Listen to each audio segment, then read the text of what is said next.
Glória a Deus. Louvado seja o Senhor. Vocês conseguiram colocar aqui a imagem? Na verdade, eu tenho falado insistentemente para a igreja sobre uma visão dos 7 montes e a forma de conquista desses montes. Como que Deus está operando no nosso tempo, na igreja atual, para que a igreja vá e conquiste de forma estratégica as 7 áreas de influência, as 7 áreas de domínio da sociedade, para que o reino de Deus possa vir dos céus à terra, para que nós possamos experimentar a manifestação do poder de Deus no nosso meio de trabalho, na nossa família, na nossa igreja, na nossa sociedade, e não simplesmente viver sendo levado pela sociedade e numa comunidade isolada, onde nós somos abençoados porque participamos de um casulo dos separados. Na verdade, a igreja não é apenas a congregação e a reunião dos santos. A igreja é um lugar onde nós somos equipados, preparados para estar no mundo, fazendo a diferença e levando o reino de Deus. Jesus veio, começou uma obra e nós fomos convocados para continuar a obra de Jesus. Nós não fomos convocados apenas para conhecer a obra de Jesus e ser salvos, mas Ele quer aliados, Ele quer salvos, Ele quer pessoas cristãs, pessoas que têm visão de reino, para continuar trazendo o reino dos céus na terra. É muito importante você entender que nós não precisamos morrer, ir para os céus para ver a manifestação do reino, porque o próprio Jesus, quando ensinou a oração do Pai Nosso, Ele diz: venha a nós o vosso reino, assim na terra. E às vezes a gente faz alguns pensamentos equivocados, que nós vamos morrer, vamos sentar numa cadeira de balanço numa nuvem e vamos viver eternamente descansando. Equívoco. O reino de Deus primeiro ele vai vir na terra. A nova Jerusalém vai descer na terra. E através de Jesus Cristo você pode trazer o reino hoje à terra. Amém. Através de você e eu. E na verdade, com esse novo entendimento, a igreja está começando a conquistar cidades, nações e fazer a diferença no mundo. E há uma tendência, se você começar a olhar as coisas que estão acontecendo no mundo, há uma reviravolta muito grande, em todos os sentidos, em cidades e nações. Ou elas estão caminhando radicalmente para a perversão, ou elas estão caminhando radicalmente para a santificação. E nós vamos ter que escolher que barco nós queremos entrar. Quando a gente fala dos 7 montes, a gente fala de 7 áreas de influência na sociedade. Eu estive já ministrando aqui a área que eu acho a mais importante, que é o monte da família. Há um bom tempo atrás eu falei sobre a geração de Josué, que é uma geração de conquista, a geração que vai tomar posse da terra prometida. Essa geração que o Paulinho falou aqui, uma geração de guerreiros, uma geração que vai influenciar a sociedade e não ser influenciada pela sociedade, uma geração que vai manifestar o poder de Deus, uma geração que realmente está sendo levantada neste tempo, que é o começo do próprio caráter, pessoas que têm domínio próprio, pessoas que sabem se controlar, pessoas que não se deixam levar, pessoas que trazem para a sua própria casa, para a sua própria família. Hoje famílias totalmente disfuncionais passam a ser reorganizadas e funcional, e a gente comentou sobre isso, para que você passe a ter o domínio próprio, depois você passa a ter o domínio público, e você tem dentro da família alguns inimigos, você tem ídolos do lar, você tem a perversão, você tem essa disfunção, às vezes vindo de pai para filho, você tem rebelião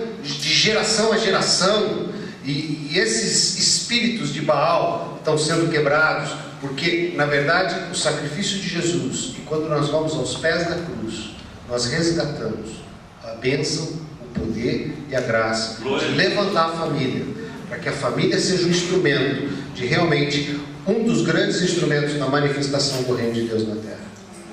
E a gente sabe como as pessoas estão sedendo e como as pessoas estão carentes dentro das suas próprias casas, como elas querem um pouco de luz no meio das trevas.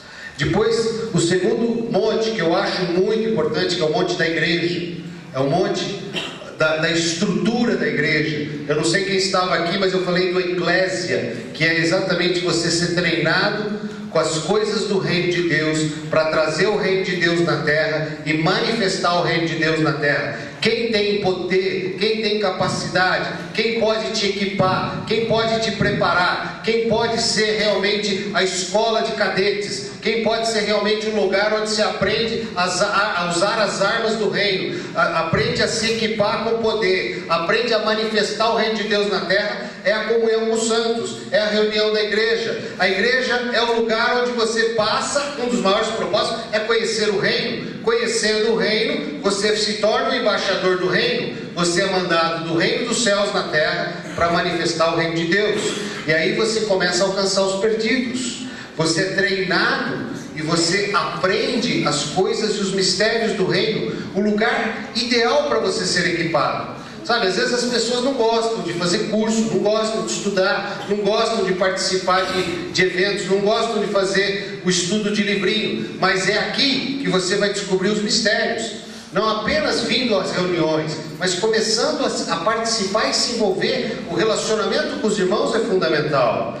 E a igreja é que nos equipa. Obviamente o maior inimigo da igreja é a religiosidade, é o orgulho, é a forma que muitas igrejas criam de domínio e controle sobre as pessoas. Isso é um espírito demoníaco, isso não vem de Deus, isso nós não estamos para isso. Nós queremos levantar uma igreja livre, uma igreja que glorifica o nome de Deus e uma igreja que realmente equipa os santos para essa batalha, equipa os santos para manifestar o sobrenatural, equipa os santos para realmente fazer a diferença nesse mundo. Nós não somos uma bolha de excelência, nós somos excelência no mundo, não aqui dentro, porque aqui dentro às vezes a gente é até bonzinho, precisamos ser bonzinhos lá fora.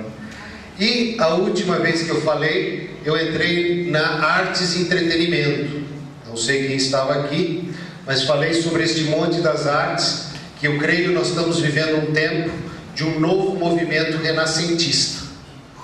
Não sei quem ouviu, mas é um movimento que vai revolucionar todo o conhecimento, inclusive já está acontecendo coisas em Hollywood. Ontem mesmo a Silvia pegou um filme numa locadora, totalmente evangélico, Poder da Oração. Eu achei até estranho na locadora esses filmes estarem à disposição. E é realmente um filme fantástico, evangélico, muito bom. E você começa a achar esses filmes em lugares que você nunca antes tinha acesso, porque muitas barreiras estão sendo quebradas, Deus está movendo com poder sobrenatural. Falei sobre a história de Filipe em Samaria, que Filipe foi ungido com poder, foi ungido com manifestações, e que o mago Simão, que usava de magias para entretenimento, ficou interessadíssimo nas coisas de Deus. E a gente sabe desse espírito que domina as artes, esse espírito demoníaco da imoralidade, esse espírito de Jezabel, que também tem que ser quebrado. E hoje, dando continuidade, essa pequena introdução, dando continuidade, eu pretendo falar do monte dos negócios. Vocês viram aqui que são 7 montes: o monte da religião, o monte da família, o monte da educação, o monte do governo, fantástico. O monte da educação também é outro assunto fantástico.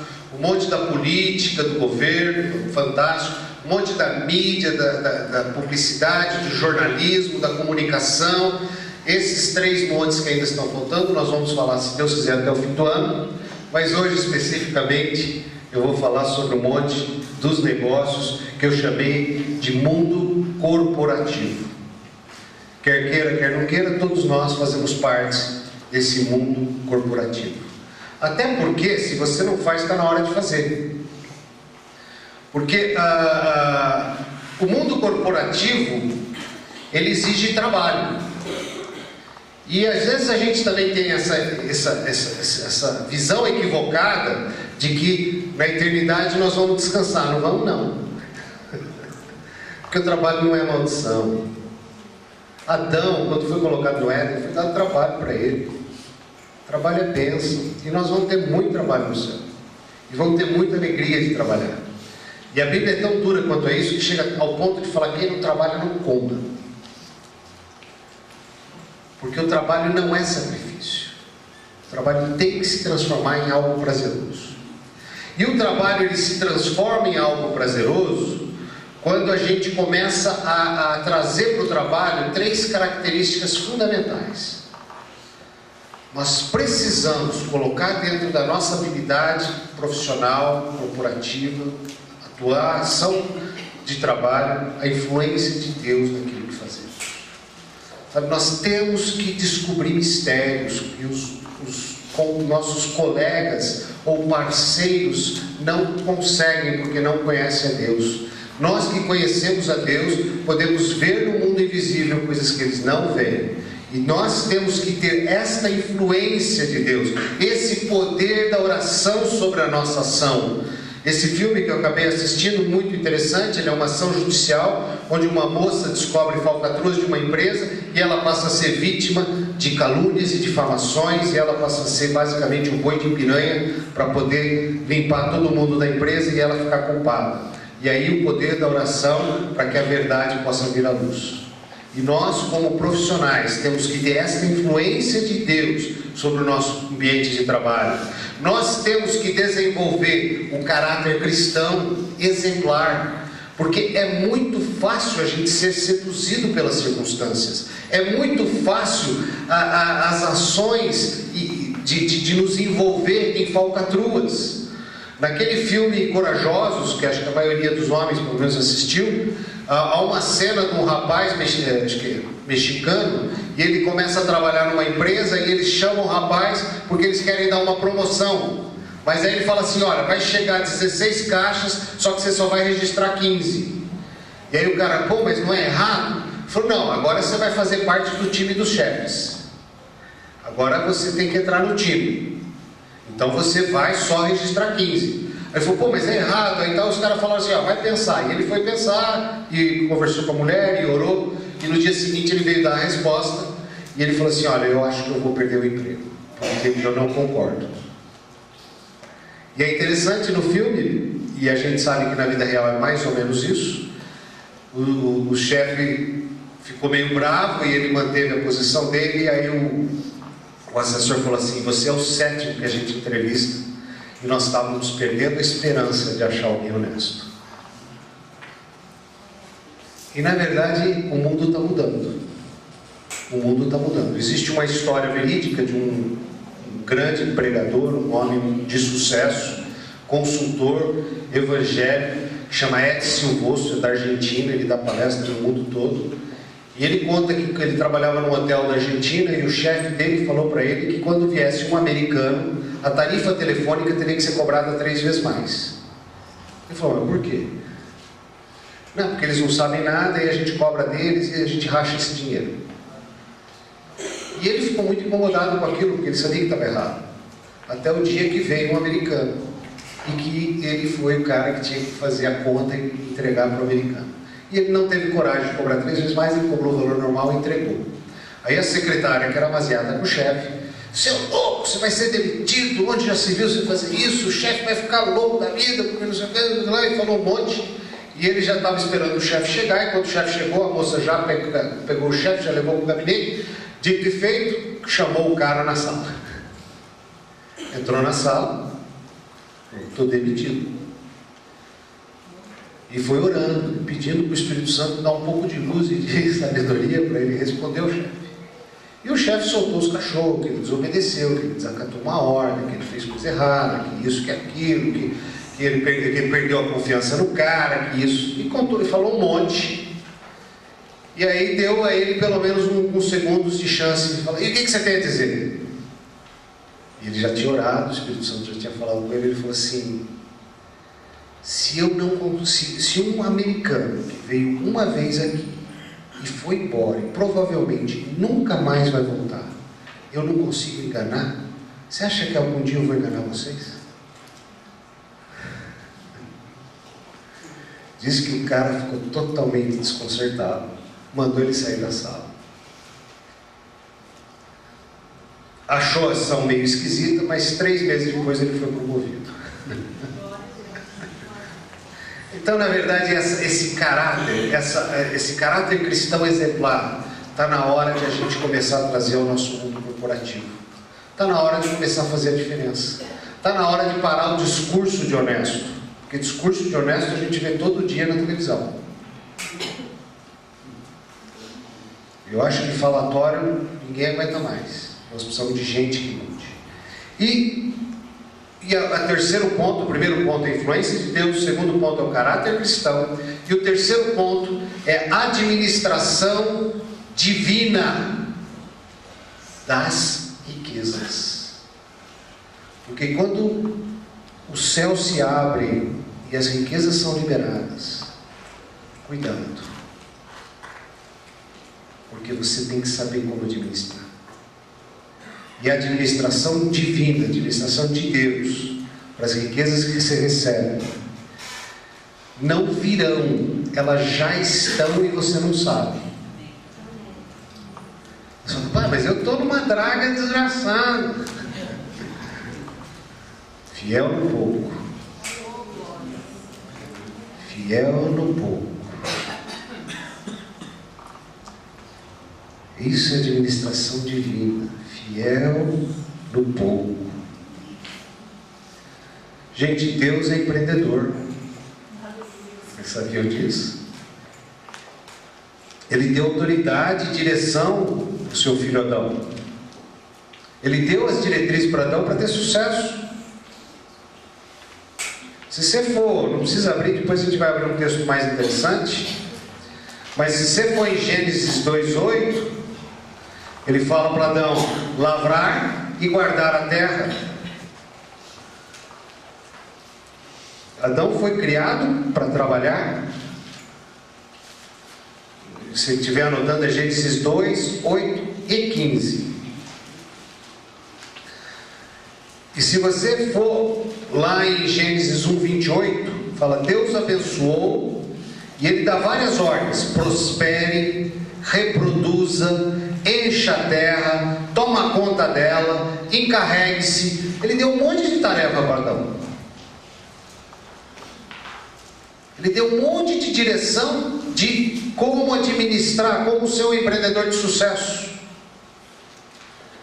E depois, no Novo Testamento, ali para Mateus, você vai pegar o capítulo 5 de Mateus, ele fala de 9 bem-aventuranças para ser feliz e ter sucesso nesse mundo. E ele fala de humildade, ele fala de simplicidade. Bem-aventurado, bem-aventurado, bem-aventurado, bem-aventurado, bem-aventurado. Ele dá todas as fórmulas de felicidade para nós. Infelizmente, a gente esquece de seguir a cartilha. A gente prefere não ser manso, a gente prefere ser nervoso. A gente prefere não ser humilde, a gente prefere ser orgulhoso.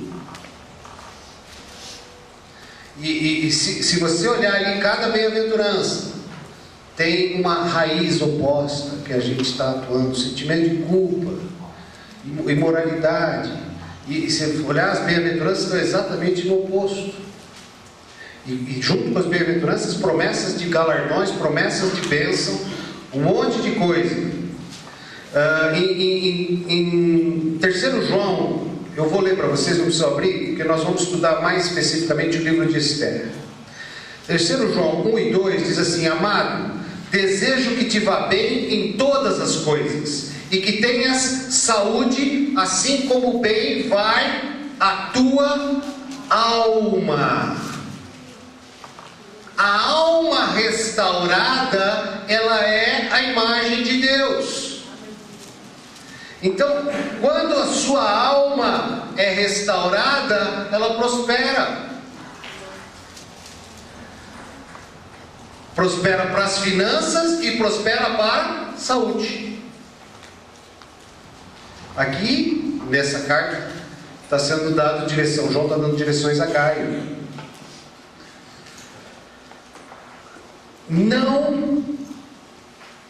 Não é responsabilidade do seu suprimento, nem da igreja e nem do governo. Não é responsabilidade do seu suprimento diário, nem da igreja e nem do governo. A responsabilidade é sua. E ela é sua no sentido de colocar em primeiro lugar a Deus. Se você olhar a história do povo de Israel, ela é repleta de bênçãos e maldições. À medida que buscava a Deus era abençoado, financeiramente falando. À medida que se afastava de Deus eram amaldiçoados e eram tirados tudo. O tempo todo. Não é responsabilidade do governo, não é responsabilidade da situação financeira, não é responsabilidade das crises econômicas, não é responsabilidade da igreja. A responsabilidade pelo teu suprimento é a forma com que você se relaciona com Deus. Amém.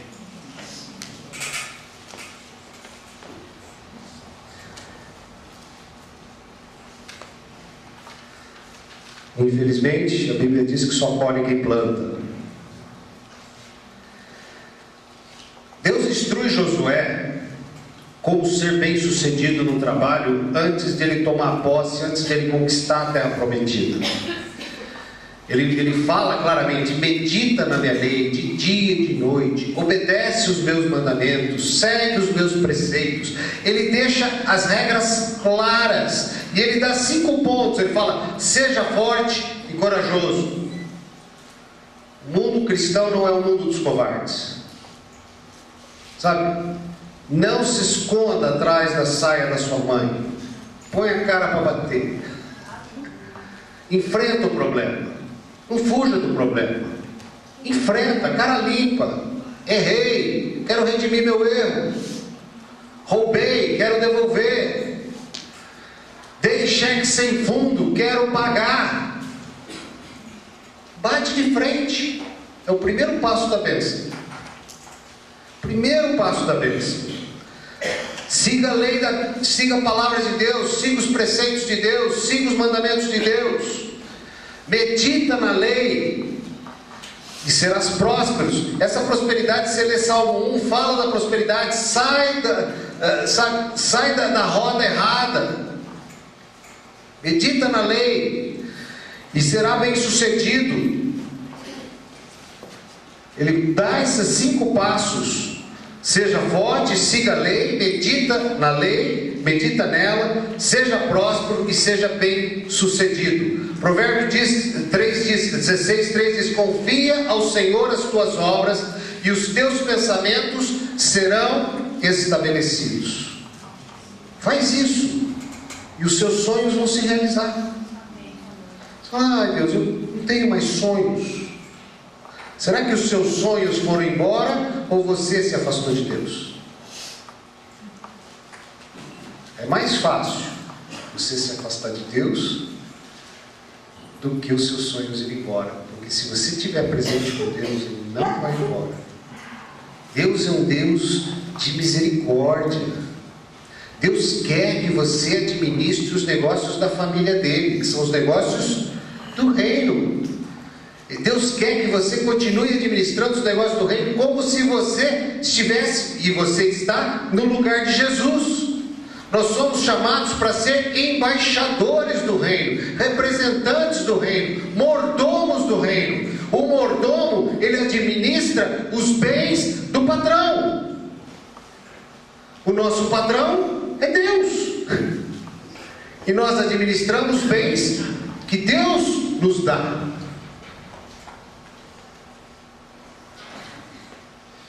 Nós vamos agora estudar exatamente o que a gente falou, que é Esther. Esther era uma menina órfã. E ela resgatou uma nação inteira.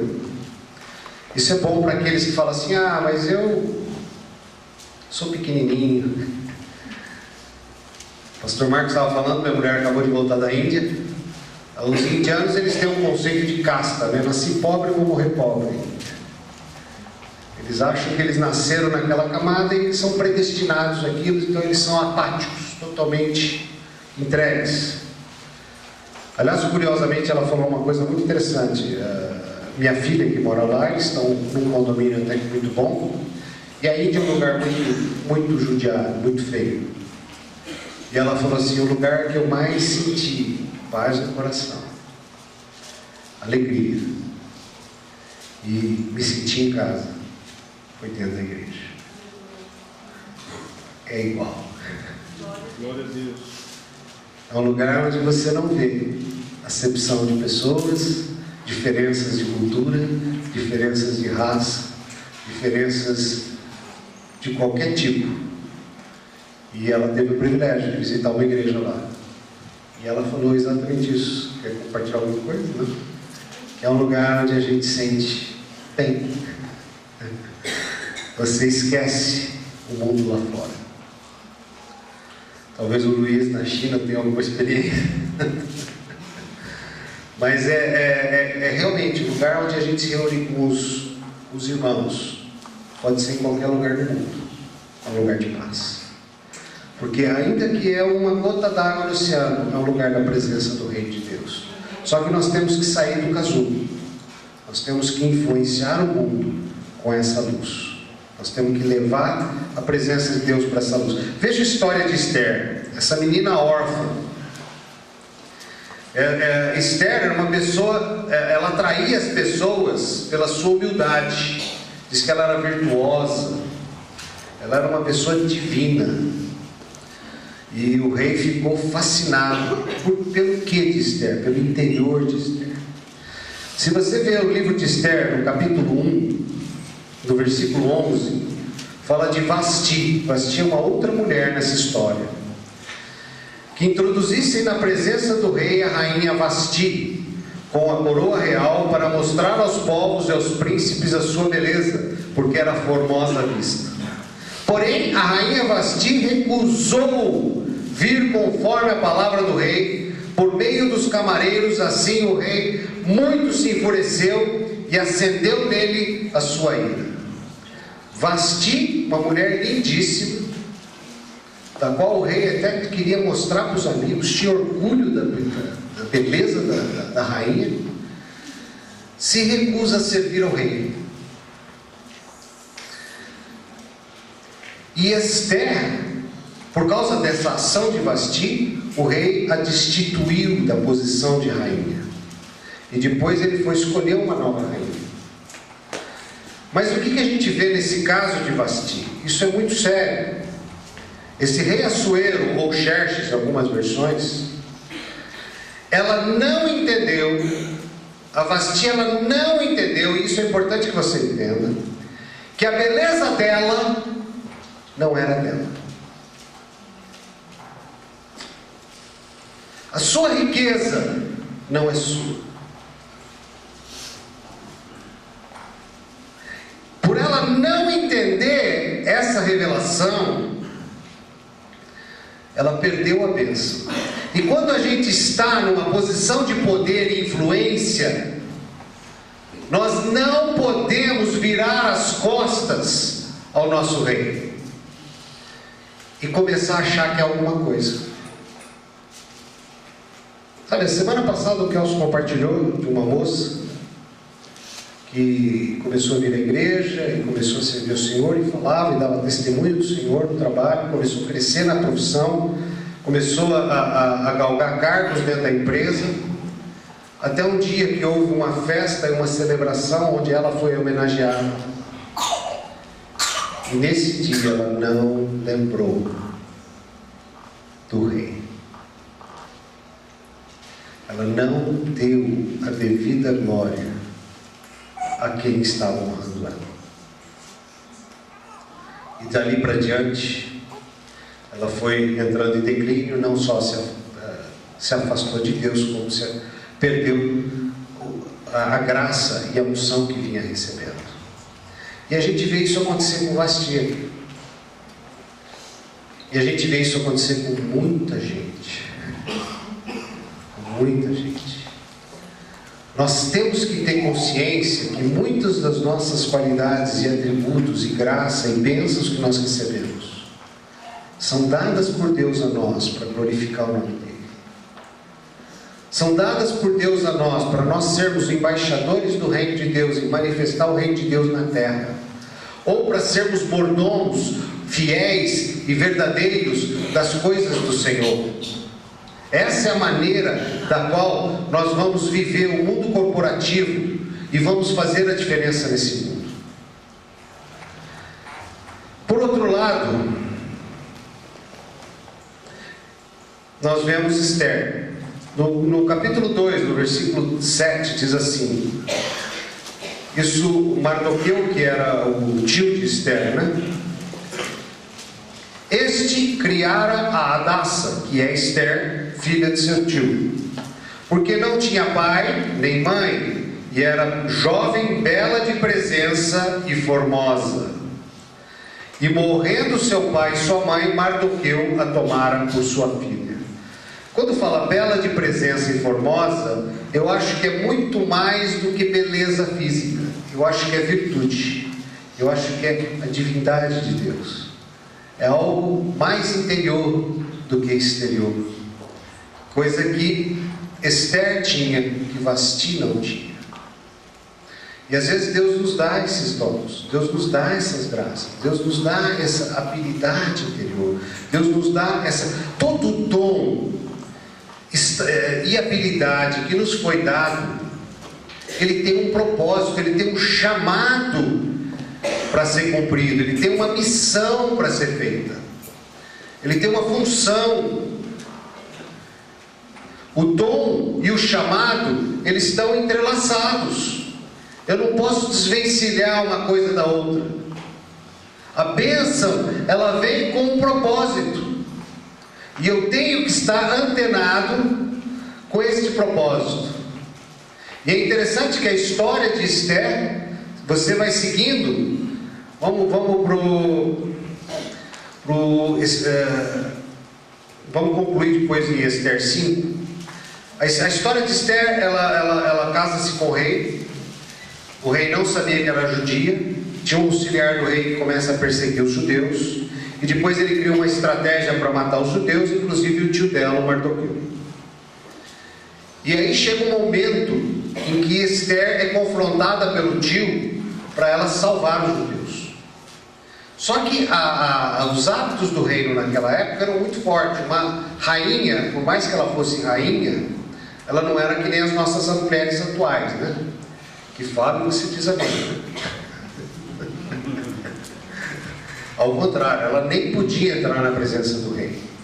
Porque se ela entrasse na presença do rei, ela e qualquer outra pessoa, da qual o rei não havia chamado, e o rei se sentisse importunado, ou indevidamente naquele momento foi atrapalhado, ele simplesmente mandava executar.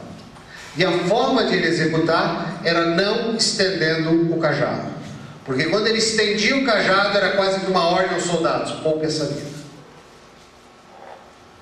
Era a única maneira da pessoa que intrometia o rei indevidamente poder ser salvo. Ele tinha que estender o cajado. E aí Esther, numa angústia terrível do que estava para acontecer e que os assessores do rei tinham montado para destruir o povo de Israel, entra em jejum 3 dias. Pede para todo o povo jejuar 3 dias. E ela se prepara por 3 dias. E eu imagino que o preparo dela não foi só o jejum, mas foi um banho de perfume, foi uma chapinha.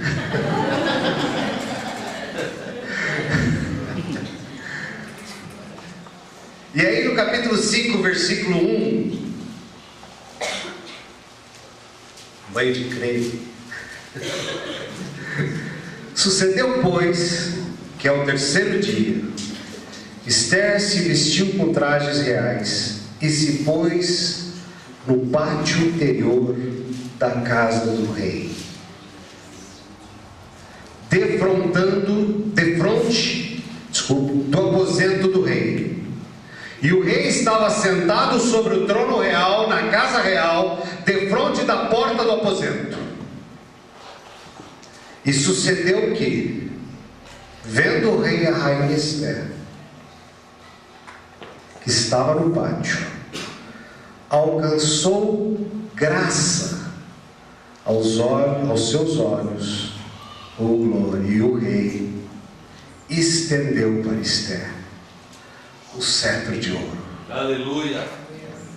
Que tinha na mão, e Esther chegou e tocou a ponta do cetro. E aí ela pôde falar do sofrimento do seu povo, E o rei se arrependeu e inclusive mandou enforcar o servo que queria matar todo o povo. Depois você lê o livro de Esther bastante, com mais cuidado. Mas só voltando no nosso ponto, porque Esther soube entender que nem a vida dela era dela, nem o cargo dela era dela. Se ela estava ali como rainha, se recebeu as honras de ser escolhida como rainha, Deus tinha um propósito para a graça que ela recebeu. E ela entregava a vida, entregava o cargo, entregava tudo para o propósito de Deus. Ela entendeu que ela não era a rainha porque ela escolheu ser rainha, mas que ela era rainha porque Deus a fez rainha. E ela honrou o Pai, e ela honrou o seu povo, e ela honrou a Deus, e livrou a Israel, e livrou o povo de Deus. Gente, isso é lindo. Às vezes a gente lê, buscai o reino de Deus em primeiro lugar, mas a gente não entende a dimensão do que é buscar o reino de Deus em primeiro lugar. Quando a gente lê Esther, a gente, peraí, esse preço é muito alto. Mas se você tiver conhecimento da palavra de Deus, se você conhecer os mistérios de Deus, se você souber andar nos caminhos de Deus, você vai saber como Esther jejuar por 3 dias e achar graça aos olhos do rei. Amém. Deus vai estender o cajado para você e vai te derramar favor, vai te liberar bênçãos, vai abrir as janelas dos céus para a tua prosperidade.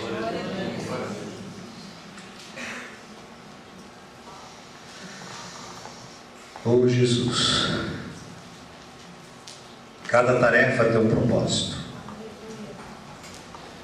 Jonas pulou do barco, mas Deus vai te botar de volta na trilha. Não é isso? Não adianta pular do barco. Deus vai lá e te põe de volta na trilha. Você tem que descobrir sua pérola. Lógico que existem muitos alertas, né? Amor ao dinheiro, a raiz dos males.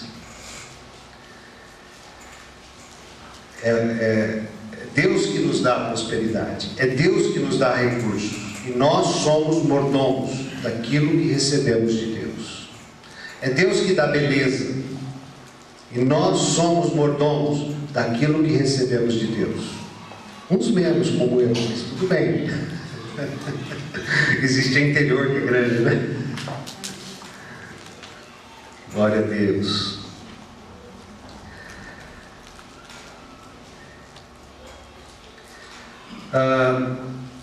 Vamos ver. Deus nunca pede nada nosso que não tenhamos. Quando Ele pede o dízimo, Ele está pedindo uma parte do que Ele já te deu. Quando Ele pede para você amar, Ele já te amou primeiro. Quando Ele pede para você perdoar, Ele já te perdoou primeiro. Então, nós obedecermos aos pedidos de Deus não deve ser algo que haja relutância em nosso coração, porque antes de Ele nos pedir para fazer alguma coisa, Ele já nos deu. Quando Ele fala para você pensar nos necessitados, para você investir em missões, para você abençoar a casa de Deus, Ele está pedindo algo que Ele já te deu. Olha que coisa incrível. Deus pede para que você busque primeiramente a Ele, para qualquer coisa. E Ele fala para você dar conforme as suas posses. E Ele vai dar a você conforme as posses dele. Eu acho loucura quando a gente fala assim, ó, Deus vai te dar o dobro. Mentira. 100 vezes mais. Mentira. Você dê conforme as suas posses e Ele vai dar conforme as dele. Legal, né? Eu não sei como é essa matemática, não, mas eu sei que ela é divina.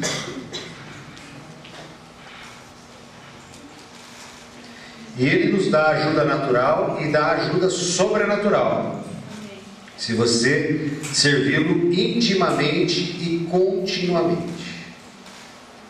Quem é o maior inimigo desse mundo corporativo? Quem realmente nos desvia desse foco? A ganância, a avidez, a voracidade, a competitividade. É interessante que algumas cidades pequenas trabalham na concorrência.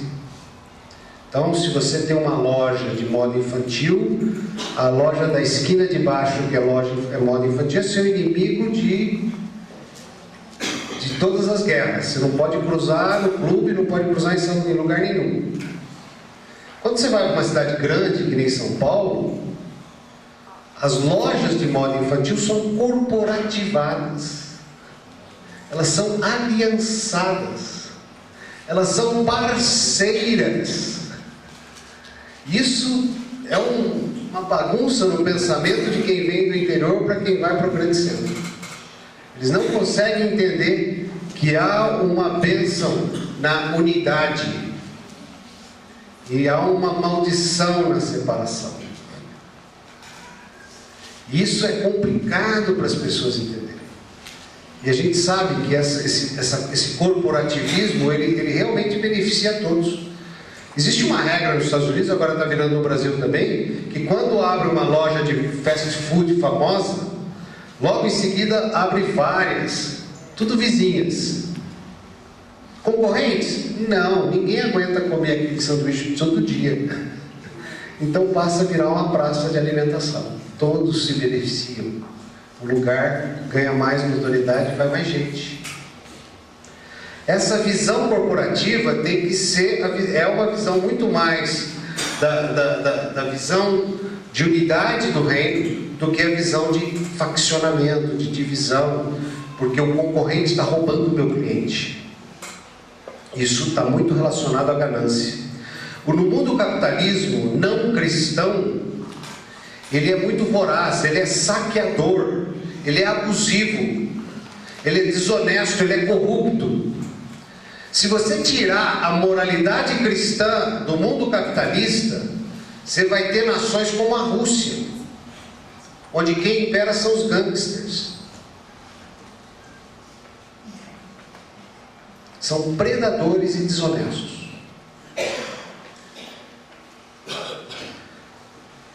Em Provérbios 11,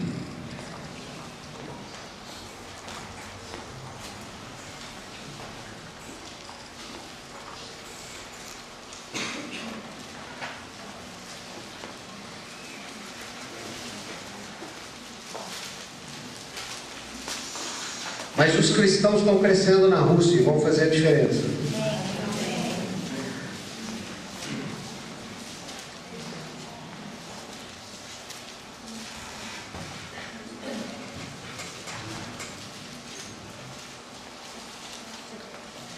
Em 24 e 25,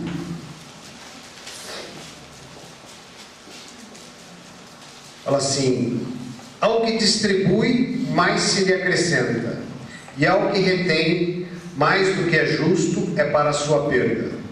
A alma generosa prosperará, e aquele que atende também será atendido. A comparação do generoso e do mesquinho. O generoso é o oposto ao ganancioso. Na verdade, tem duas coisas que eu acho que é o oposto à ganância: a generosidade e a gratidão. Coração grato é mais difícil de ser ganancioso, e o coração generoso, ele é liberto da ganância. Então nós temos que tomar um pouco de cuidado. No mundo corporativo, todos nós estamos envolvidos, todos nós trabalhamos, todos nós buscamos ganhar o nosso pão de cada dia. No mundo corporativo nós temos que ter em mente combater esse inimigo. O princípio é buscar a palavra, honrar ao rei, e para poder ser abençoado e abrir a janela do céu. Mas como vimos, Vasti perdeu a noção de quem era. Mas nós vimos em Esther alguém que, mesmo sendo rainha, mesmo sendo honrada, sabia dar a honra a Deus. Então nós temos que entender que nesta hora de receber as bênçãos, nós temos que ter um coração cheio de gratidão e um coração generoso. E coração de gratidão, lembra que eu falei, às vezes alguns estão esperando aqui se enriquecer? Não, coração de gratidão é o que você tem. Na minha época, a gente falava do pois é. Alguém sabe o que é o pois é? É um carrinho velho, era um fusquinha pé de boi, era uma coisa bem surradinha. Mas nós temos que aprender a louvar pelo pois é, ao que Deus nos dá. Se você está andando de Mercedão, eu falando Mercedão, busão, glória a Deus, ainda bem que a cidade tem uma estrutura que possa te levar para todos os lugares. Ah, mas o congestionamento, o trânsito leva 2 horas. Glória a Deus, quanto tempo você leva a pé?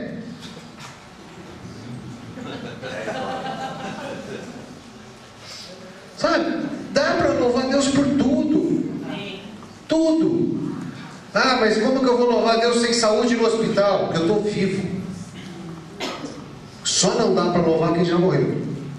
Aliás, se for cristão, glória, vai estar louvando sempre. Mas sempre, e olha, pior do que não louvar a Deus é quem reclama. Você já viu alguém falar, não tem como ficar pior? Tem, e fica. Fica. Não, eu já estou no fundo do poço. Não está não, porque no fundo tem uma mola, você estaria subindo.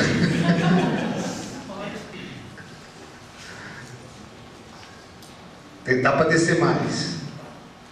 Quando a gente tem um coração grato, quando a gente louva a Deus, vou dizer para vocês, gente, não é fácil não. Às vezes eu recebo um telefonema, recebo problemas cavalares, coisas que é para tirar do sério, é para tirar do prumo.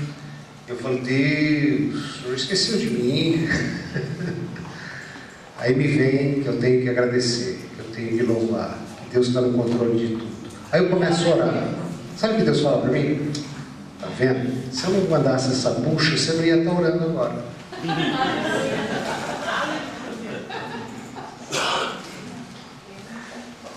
Eu falo, é verdade, meu. É verdade. Aí você começa a orar. Lógico, como a gente ora mais quando os problemas são grandes, né? Por que a gente não aprende a ter um coração grato, de louvor e adoração, sempre? E ele não precisa trazer essas provas. A Bíblia é clara, dá e dar-se-vos-á. Você costuma dar? Como é que é a sua vida de generosidade? Os dízimos, ofertas. Olha, a melhor arma para matar a ganância é dar. É a mais poderosa. Sabe que a igreja não precisa dos seus dízimos.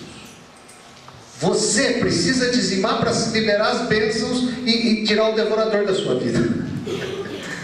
Não é que a igreja precisa, lógico, ela tem sua estrutura e tal, mas você que conhece a Deus, que quer ser abençoado por Deus, que quer prosperar, que quer realmente fazer a diferença no mundo corporativo, que quer trazer o reino dos céus na terra, fora dessa estrutura, fora da comunhão dos santos, lá no lugar onde você diz que só é trevas, que aquilo lá é um inferno, você não sabe onde eu trabalho, glória a Deus por você estar lá, porque você ainda é uma luz no meio das trevas, ainda há esperança para quem está lá do seu lado, ainda há uma luz pequena, uma velhinha, que pode tirar todo mundo que está lá junto com você do inferno.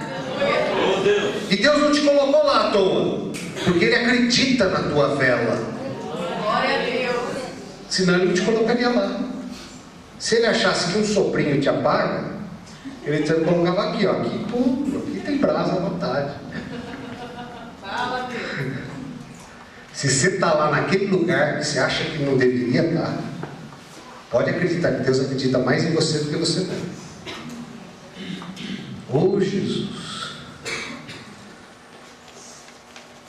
Faz, Senhor, a gente subir esse monte, tirar da mão das trevas, manifestar as riquezas dos céus na terra. Deus quer levantar homens de negócios, empreendedores, pessoas que vão ser Bill Gates do mundo gospel. Pessoas que vão investir muito no reino de Deus, em missões, em obras do reino, para manifestar, para mudar cidades, para mudar nações. Tem projetos acontecendo, tem inventos sendo gerados, tem pessoas sendo usadas por Deus, recebendo fórmulas em sonho para ganhar dinheiro. E essas pessoas, existem já revelações proféticas, vão chegar a ponto de dizer para um presidente de uma nação muçulmana: quanto você precisa? 1 bilhão? 2 bilhões? Abre as portas dos missionários e eu dou o dinheiro que você precisa.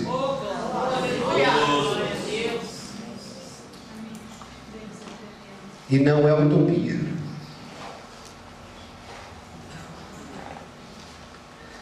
Oh Jesus, seja feliz com o que você tem, irmão. Seja feliz com o seu pois é. Aleluia.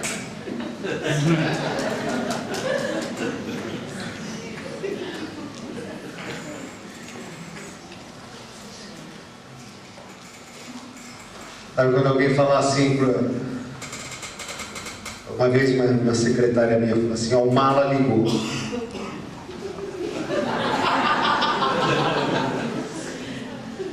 Falei: quem? Ah, o mala. Falei: o mala paga seu salário. Melhor você mudar o tratamento para ele.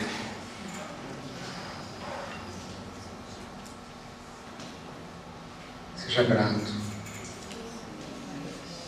Ame o próximo. Vamos sair dessa agressividade, dessa ira. Eu descobri, lendo a Bíblia, que se tem uma coisa que Deus não suporta,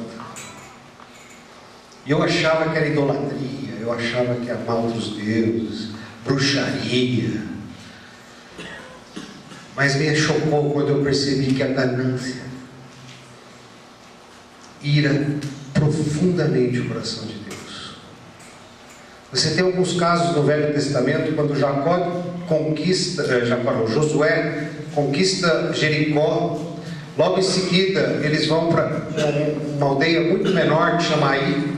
Eles são derrotados porque um camarada ganancioso roubou algumas coisas. E Deus faz com que alguns soldados do povo dele morressem. Não ganhasse aquela guerra, simplesmente por causa da ganância de um.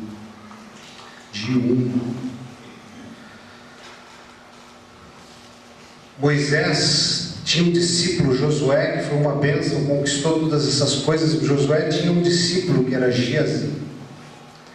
E Geazi, quando Naamã foi curado, Eliseu, confundi tudo. Elias tinha um discípulo que era Eliseu recebeu unção dobrada. Eliseu tinha um discípulo que era Geazi. E quando Eliseu dispensou Naamã, que queria dar um monte de presentes, de riquezas para ele, o servo ficou indignado e correu atrás de Naamã para receber alguns presentes. Deus não aceitou a ganância de Geazi e acometeu ele com lepra. E eu nunca tinha entendido, e pela primeira vez eu entendi, no Novo Testamento, quando a igreja começa em Atos, e as pessoas vão e dão seus bens para a igreja, e aí vem Ananias e Safira, e vende uma propriedade, e dá metade dos bens e retém metade. Eu achava aquilo muito cruel, mas Deus falou ganância. E eles foram fulminados.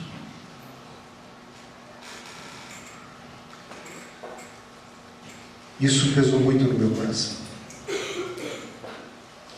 Porque graças a Deus, acho que a misericórdia dele ainda é maior. porque eu já teria sido fulminado muitas vezes. Mas um dia eu encontrei misericórdia de Jesus. Amém. Obrigado. Deus tem transformado o meu caráter. Deus tem transformado a minha vida. E Deus tem me levado a ser mais íntegro, a poder receber as influências de Deus, a poder ter meu caráter modificado e a poder ver essas coisas e não mais ser influenciado por elas. E é tão bom, e eu sempre oro nesse sentido, que se um dia eu tiver que ter muito e me perder, que eu não tenha. Porque o dia que Deus tiver que me dar, eu quero saber ser o verdadeiro mordomo de Deus. Eu quero saber ser o embaixador do reino de Deus. Eu quero saber ser uma Esther e não ser uma Vasti. Glória a Deus por isso. Louvado seja Deus. Para participar dessa estação de bênção, você precisa derrotar a ganância e colocar Deus em primeiro lugar na sua vida. Tem um pastor em Moçambique, chama José, e ele teve uma experiência muito forte com Deus. Ele foi visitado por Jesus, falou para sair da casa dele, ele saiu. Os pais eram macumbeiros, aí veio um povo, matou todo mundo, incendiou, morreram todos. E ele foi viver na floresta e ele sabia que Jesus salvou a vida dele. E ele estava procurando esse Jesus para entregar a vida dele para Jesus. Até que ele encontrou a missionária e a missionária apresentou Jesus para ele. Disse quem era Jesus e ele entregou a vida dele total para Jesus. Esse José é um rapaz muito, muito simples. Começou a se dedicar à obra de Deus de todo o coração, de todo o entendimento, de todas as forças. Praticamente ele entregou a vida dele para Jesus. E ele casou-se, morava num barraco de 5, um cômodo só, muito pequeno, e ficava um pouco incomodado porque os ratinhos visitavam à noite, mordiam os pés. E um dia a missionária pedindo oferta, Deus falou no coração dele para ele ofertar e ele não tinha nada. Ele foi lá, arrancou as chapas de zinco da casa dele e entregou lá na lição para os órfãos. A missionária olhou e falou: mas como? Você vai morar onde? Ele falou: quando Jesus me salvou, eu vivi na mata. Eu não preciso das chapas. Logo em seguida vieram os estrangeiros e, compadecido dele, construíram 2 cômodos. E ele se mudou para esses 2 cômodos. E aí a missionária falou: e aí? Ele falou: eu estou muito feliz. Mas você está bem? Ele falou: estou. Nossa, a gente já conseguiu 5 crianças para morar com a gente. Como assim? Eu tinha um cômodo só, agora eu tenho 2, cara, mais 5 crianças. Ele trouxe 5 crianças para alimentar. Depois veio um outro, levou água para os 2 cômodos dele, agora de alvenaria. E aí um terceiro resolveu construir mais um cômodo. E ele trouxe mais 10 crianças para morar com ele.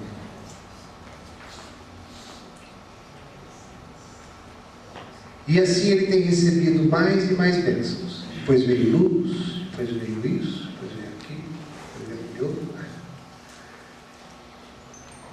E ele tem sido muito abençoado. Chama-se José. Eu acho que ele está em Maputo.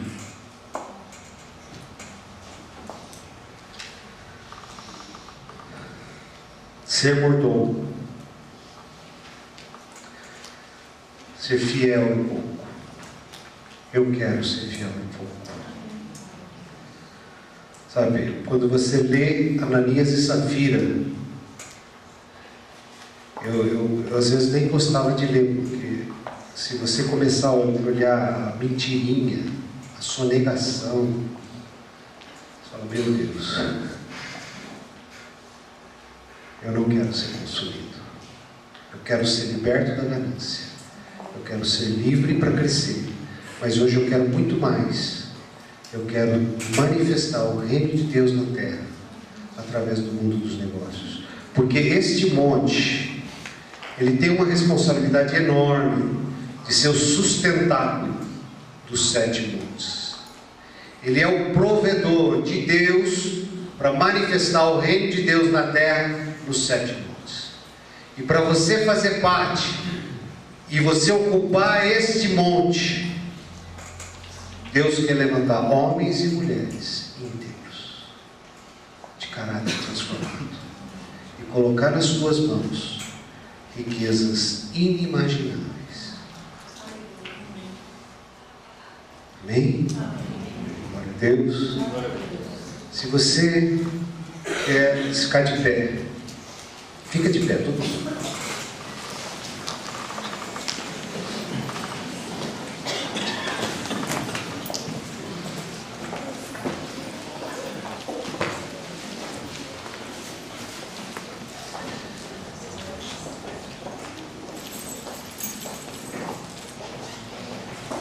Eu queria que você fizesse comigo uma oração,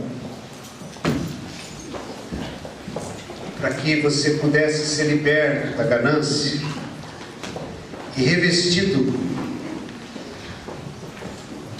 da generosidade e da gratidão.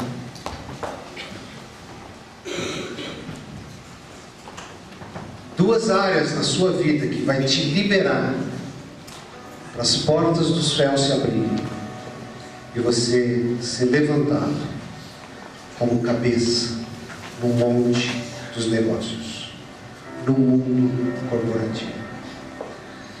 Põe a mão no seu coração e ora comigo. Pai, me perdoa, Senhor. Me perdoa, Senhor. Por raízes de ganância que tomaram lugar na minha vida, ou por herança familiar, ou por influência social, ou pelos próprios desvios do meu caráter. Lava meu ser com o sangue de Jesus. Limpa minha mente de maquinações e enche-me com espírito de gratidão, espírito de generosidade, espírito de paz. Abre meus olhos para enxergar muito além dos meus limites, para manifestar o teu reino aqui na terra, comigo e através de mim, no poder do nome de Jesus.